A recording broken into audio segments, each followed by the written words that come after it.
क्या आपने कभी सोचकर देखा है कि जितनी लगन और मेहनत से आप ऑफिस में काम करते हैं, उसी मेहनत और लगन से अगर कोई और आपका काम करने लगे, वो भी कम सैलरी पर, तो क्या आपकी कंपनी आपको रखेगी या नहीं? और अगर आपकी जगह लेने वाला कोई इंसान नहीं बल्कि कोई कंप्यूटर हो, जिसकी ना बेवजह की डिमांड्स हैं, ना इमोशंस, ना वो थकता है ना छुट्टी करता है, तो यकीनन हम में से अक्सर लोग अब अनसेफ महसूस करने लगेंगे।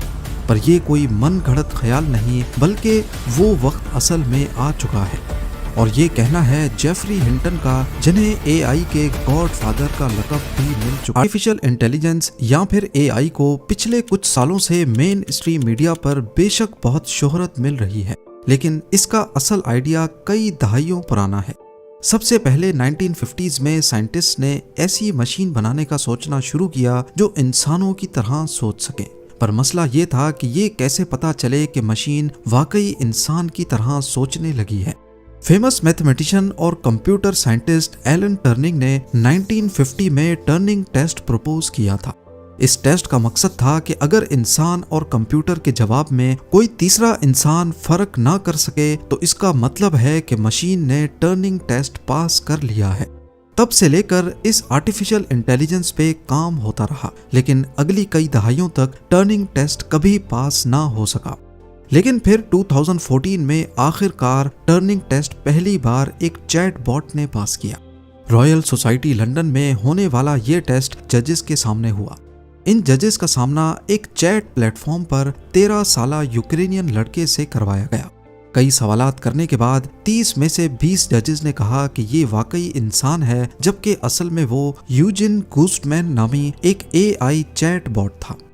शुरुआत में एआई बहुत बेसिक हुआ करता था, जैसा कि चेस खेलना या फिर मैथमेटिकल प्रॉब्लम्स को सॉल्व करना। लेकिन पिछले कुछ सालों में खासकर डीप लर्निंग और न्यूरल नेटवर्क्स की डेवलपमेंट के बाद एआई ने ऐसी तेज रफ्तार पकड़ी है जिसकी किसी को उम्मीद नहीं थी।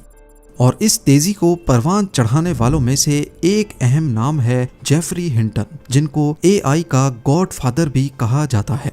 जेफरी हिंटन वो शख्स हैं जिन्होंने गूगल में 10 साल तक एआई पर काम किया, और जब उनको लगा कि ये चीज इंसानों से ज्यादा इंटेलिजेंट हो सकती है, तो उन्होंने गूगल जैसी कंपनी को छोड़ दिया, सिर्फ इसलिए ताकि वो खुलकर दुनिया को इस खतरे से आगाह कर सकें।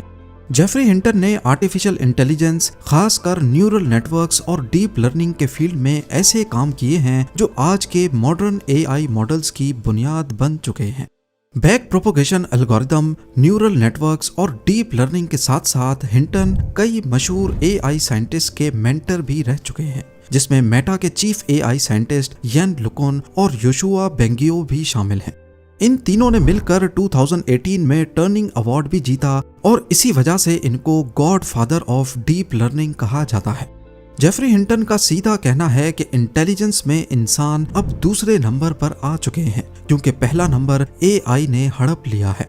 इसी तरह हिंटन के मुताबिक एआई, जो फिलहाल इंसानों का काम आसान करने के काम आ रहा है, बहुत जल्द ये पूरे के पूरे प्रोफेशंस को खा जाएगा।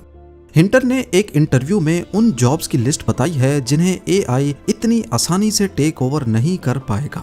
पर पहले जानते हैं उन जॉब्स के बारे में जो एआई के गॉड फादर के मुताबिक अनकरीब आर्टिफिशियल इंटेलिजेंस की नजर होने वाली हैं। पहला नंबर है कस्टमर सपोर्ट एजेंट्स का। हिंटन के मुताबिक एआई का सबसे पहला शिकार कस्टमर सपोर्ट एजेंट्स होंगे। क्या आपको मालूम है कि मोबाइल ऑपरेटर्स और बैंक्स में ज्यादातर कॉल सेंटर स्टाफ को अभी से ही एआई ने रिप्लेस कर दिया है, और शायद अनकरीब कॉल सेंटर्स के एजेंट्स हिस्ट्री बन चुके होंगे। क्लारना, जो कि एक ऑनलाइन पेमेंट वेबसाइट है, उसके सीईओ ने पिछले साल कहा था कि एक एआई चैटबॉट हमारे 700 एजेंट्स के बराबर काम कर रहा है। उन्होंने डिटेल में बताया कि कंपनी पहले 7000 कस्टमर सर्विस एजेंट्स रखती थी, लेकिन एआई चैटबॉट की वजह से अब उन्हें सिर्फ 3000 की जरूरत है। सोचें, 4000 लोग एक ही झटके में रिप्लेस हो गए, क्योंकि एआई 24/7 अवेलेबल है। उसको गुस्सा नहीं आता और वो पलक झपकते ही जवाब देता है। हिंटन का कहना है कि एआई एजेंट्स ऑलरेडी 80% से ज्यादा कस्टमर सर्विस का काम हैंडल कर रहे हैं। यानी अगर आप किसी कॉल सेंटर में काम करते हैं तो समझ लीजिए आप हाई रिस्क जोन में हैं। नंबर 2, कुछ अरसे पहले तक लगता था कि अदालत और लीगल मामलात में एआई का घुसना इतना आसान नहीं होगा, लेकिन अब लीगल असिस्टेंट्स और जूनियर लॉयर्स का प्रोफेशन खतरे में पड़ चुका है। जेफरी हिंटन बताते हैं कि एआई अब लीगल कॉन्ट्रैक्ट्स लिख सकता है, कोर्ट केसेस समराइज कर सकता है और लीगल रिसर्च तो 10 गुना तेजी से भी कर सकता है।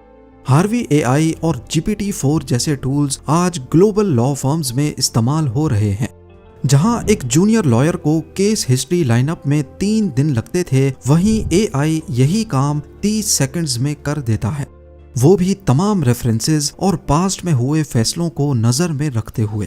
ये सिर्फ वक्त बचाने की बात नहीं, बल्कि एआई अब ज्यादा एक्यूरेट, अनबायस्ड और हर लीगल डेटाबेस तक रसाई रखता है। यही वजह है कि लॉ फर्म्स अब जूनियर लॉयर्स को हायर करने से कतरा रही हैं। नंबर 3, आज से पहले लिखने वाला काम हमेशा क्रिएटिव समझा जाता था, लेकिन अब एआई की क्रिएटिविटी के आगे सब ढेर होता दिख रहा है। Writers, copy editors, content creators और ब्लॉगर्स, ये सब एआई की नजर होने वाले हैं। यहाँ तक कि एआई ने खुद गूगल की प्रोडक्ट्स को भी काफी नुकसान पहुंचाया है। blogspot.com गूगल का एक फेमस ब्लॉगिंग प्लेटफॉर्म था जहां ब्लॉगर्स आर्टिकल पब्लिश करते थे, लेकिन पिछले चंद सालों में इस वेबसाइट की ट्रैफिक में खातिर खा कमी देखी गई है। हिंटन का कहना है कि प्रॉम्प्ट इंजीनियर्स अब नए राइटर्स होंगे जो एआई को सही प्रॉम्प्ट देते हैं, बाकी काम एआई करता है। फ्रीलांस कंटेंट क्रिएटर्स जो फ्रीलांस करते थे, उनका फ्यूचर इंतहाई खतरे में है। नंबर 4, हिंटन ने एक और दिल दहला देने वाली बात कही।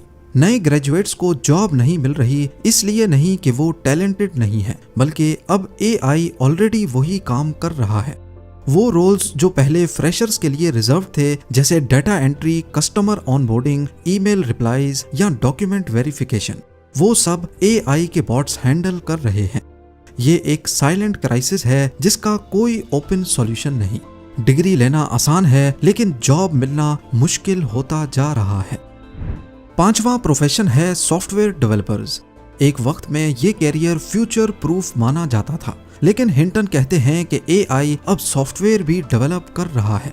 रेपलिट एआई और गिटहब कोपायलट जैसे टूल्स ऑलरेडी डेवलपर्स को रिप्लेस कर रहे हैं। अब एक आम शख्स जिसका कोडिंग में कोई एक्सपीरियंस नहीं, वो सिर्फ एक प्रॉम्प्ट लिखकर वेबसाइट डेवलप करवा सकता है। फिलहाल डेवलपर्स का रोल सिर्फ डीबगिंग तक महदूद रह गया है। हिंटन का कहना है कि जब एआई अपना खुद का कोड मॉडिफाई करने लगेगा तो समझ जाओ कि ह्यूमन डेवलपर्स का रोल खत्म होने वाला है। नंबर 6, हिंटन ने अपनी भतीजी का जिक्र किया कि वो हेल्थ सर्विस में कंप्लेंट लेटर्स लिखती थी। पहले वो कंप्लेंट को समझकर 25 मिनट में रिस्पॉन्स लिखती थी, लेकिन अब वो एआई टूल में स्कैन करती है और 5 मिनट में परफेक्ट रिस्पॉन्स मिल जाता है। यानी जो काम पहले 5 लोग करते थे, वो अब एक इंसान और एआई दोनों मिलकर कर लेते हैं। अगला नंबर है डॉक्टर्स का। डॉक्टर्स का काम अभी तक रिप्लेस तो नहीं हुआ, लेकिन हिंटन कहते हैं कि एआई डॉक्टर्स को 5 गुना ज्यादा एफिशिएंट बना रहा है। मतलब एक डॉक्टर पहले 10 पेशेंट्स देखता था, अब वो एआई असिस्टेंट के साथ 50 लोग देखता है। इसका मतलब ये नहीं कि डॉक्टर्स निकाल दिए जाएंगे, लेकिन हायरिंग रेट अनकरीब ड्रॉप जरूर होगा। खास तौर पर जूनियर डॉक्टर्स और डायग्नोस्टिक स्पेशलिस्ट के लिए खतरा बढ़ता जा रहा है। Number 8, creative industry. ये बात सुनकर झटका लगता है, पर एआई अब क्रिएटिविटी में भी इंसानों से आगे जा रहा है। जेफरी हिंटन कहते हैं कि एआई ऐसे कंपैरिजन्स या मिलती जुलती सोच समझता है जो इंसान नॉर्मली कभी नहीं सोच पाते। यानी एआई किसी चीज को किसी दूसरी बिल्कुल डिफरेंट चीज से रिलेट करके नए आइडियाज बना लेता है, जो अगर इंसान करने पे आए तो कई साल लग सकते हैं। हिंटन का मानना है कि डिजाइनर्स, वीडियो एडिटर्स, कंपोजर्स और एनिमेटर्स सबकी छुट्टी होने वाली है। नंबर 9, हिंटन के मुताबिक एनालिस्ट और नॉलेज वर्कर्स जो अपने दिमाग का इस्तेमाल करके किसी चीज को एनालाइज करते हैं, वो भी जल्द कोई ऑल्टरनेट प्रोफेशन ढूंढ लें। जो लोग डाटा हैंडल करते हैं, एक्सेल शीट्स भरते हैं, रिपोर्ट्स लिखते हैं या इंफॉर्मेशन समराइज करते हैं, एआई उनका काम ऑलरेडी बेहतर तरीके से कर रहा है। एक इंसान का दिमाग लिमिटेड होता है, जबकि एआई को करोड़ों पैरामीटर्स और इंफॉर्मेशन का रियल टाइम एक्सेस होता है।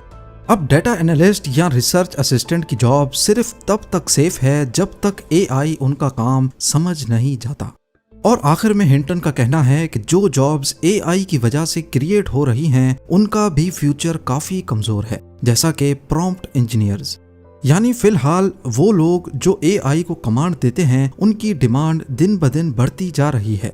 लेकिन वो ये भी कहते हैं कि जब एआई खुद प्रॉम्प्ट्स लिखना सीख जाए तो ये जॉब भी खत्म हो जाएगी। हिंटन इनडायरेक्टली ये मानते हैं कि प्रॉम्प्ट इंजीनियर्स अभी फिलहाल टेम्पररी तौर पर खुश हैं क्योंकि उनका काम काफी आसान है और कंपटीशन काफी कम। जेफरी हिंटन के मुताबिक और एआई की करंट कैपेबिलिटीज को देखते हुए फिलहाल कुछ जॉब्स रिलेटिवली सेफ हैं, लेकिन याद रहे कि ये टेम्पररी सेफ्टी है। आने वाले 5-10 सालों में इन पे भी असर हो सकता है। वो लोग जो सोच रहे हैं कि ह्यूमन और एआई मिलके काम करें तो जॉब्स सेफ हो जाएंगी, उनके लिए भी एक वार्निंग है। हिंटन कहते हैं कि ये सिर्फ एक ट्रांजिशनल फेज है। अभी एक आदमी और एक एआई मिलके काम करते हैं, लेकिन कल एआई वो काम अकेला करेगा और फिर उस आदमी की जरूरत नहीं पड़ेगी। अब आखिर करना क्या चाहिए? आपके पास 2 रास्ते हैं। या तो इग्नोर करो और उस दिन का इंतजार करो जब कंपनी आपको निकाल देगी, या फिर हर किसी को अभी से ही प्रिपेयर रहना होगा। स्किल सेट बदलनी होगी, ऐसी स्किल सीखनी होगी जिनको एआई आसानी से टेक ओवर नहीं कर सकता। मिसाल के तौर पर इंटरव्यू में जब हिंटन से पूछा गया कि आप एआई टेक ओवर के दौर में लोगों को क्या करियर एडवाइस करेंगे, तो बिना कुछ सोचे उन्होंने कहा प्लम्बिंग। ये वाकई काफी अजीब बात है कि एआई का गॉडफादर ऐसे मशवरे दे रहा है, पर असल में वो अच्छी तरह जानते हैं कि एआई की कमजोरी क्या है। हिंटन के मुताबिक हर वो फील्ड जिसमें इंसानी हाथों का इस्तेमाल होता है वहां एआई आसानी से नहीं घुस सकता। मसलन plumbers, electricians, construction workers, mechanics, technicians, welders, carpenters, security guards और थेरेपिस्ट्स, और कई ऐसी जॉब्स जिसमें फिजिकल प्रेजेंस और हाथ से काम करना जरूरी होता है। एआई अभी सिर्फ एक सॉफ्टवेयर है। इस तरह के फिजिकल काम जहां रियल टूल्स और हाथों का इस्तेमाल होता है, उनमें एआई या रोबोट्स का काम करना इतना आसान नहीं होगा। इस वीडियो का मकसद डराना नहीं बल्कि जगाना है। ये एहसास दिलाना है कि आने वाला वक्त बड़ी खामोशी से एक एक करके लोगों को बेरोजगार करने लगेगा। अगर आपको लगता है कि आप पर ये वक्त नहीं आएगा तो सिर्फ एक बार अपना काम एआई से करवा कर देखें। अगर नतीजा सेम आता है तो मतलब अब अपग्रेड का वक्त आ चुका है। उम्मीद है जेम टीवी की ये वीडियो भी आप लोग भरपूर लाइक और शेयर करेंगे। आप लोगों के प्यार भरे कमेंट्स का बेहद शुक्रिया। मिलते हैं अगली शानदार वीडियो में।